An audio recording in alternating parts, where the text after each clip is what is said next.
இன்னைக்கு லஞ்ச் நான் ரொம்ப சீக்கிரமாவே ஸ்டார்ட் பண்ணிட்டேன். ஏன்னா, டியூஸ்டேனாலே காலையிலே சாமி கும்பிடுற வேலை முடிஞ்சிடும்.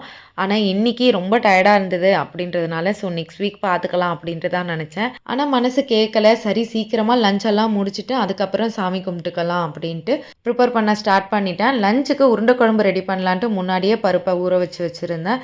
இப்போ நாங்க இருக்க ஃப்ளாட்ல பால்கனி சைட்ல இருக்க டோர் கொஞ்சம் டேமேஜா இருந்து, நாங்க வர டைமே அத மாத்தி குடுக்க சொல்லியிருந்தோம். அத ரெடி பண்றதுக்கு ஆள் வந்திருந்தாங்க. இன்னைக்கு சாமி கும்பிட்டா மாதிரி தான் அப்படின்னு நெனச்சேன். டோர் ஃபிக்ஸ் பண்றதுக்குள்ள அந்த ரூம் ஃபுல்லா அவ்ளோ டஸ்ட் ஆயிடுச்சு. என்னைக்கு நம்ம சீக்கிரமா வேலைலாம் முடிக்கணும்னு நெனைக்கிறோமோ, அன்னைக்கு மட்டும் கரெக்ட்டா தேடி தேடி வேல வரும். சடனா வந்தாங்க. கொஞ்சம் முன்னாடியே தெரிஞ்சிருந்தா கூட சாட்டர்டே, சண்டே பிளான் பண்ணியிருப்போம். டைம் இல்லாதனால சைட் டிஷ்லாம் எதுவுமே பண்ணல. இன்னைக்கு உருண்ட குழம்பு தான் சைட் டிஷ், மெயின் டிஷ் எல்லாமே. ரொம்ப நாளைக்கு அப்புறம் ப்ரிப்பேர் பண்றேன். மேக்ஸிமம் 1 பாட் ரைஸ் மாரியே தான் லஞ்ச் டைமும் ப்ரிப்பேர் பண்றது. பூஜை பண்றதுக்காக காலையில எல்லாமே ரெடி பண்ணி வச்சுட்டேன். குக்கிங் வேலைலாம் முடிச்சுட்டு செவ்வாய் 1 டூ 2 ஓரை டைம்ல சாமிய கும்பிட்டு முடிச்சாச்சு.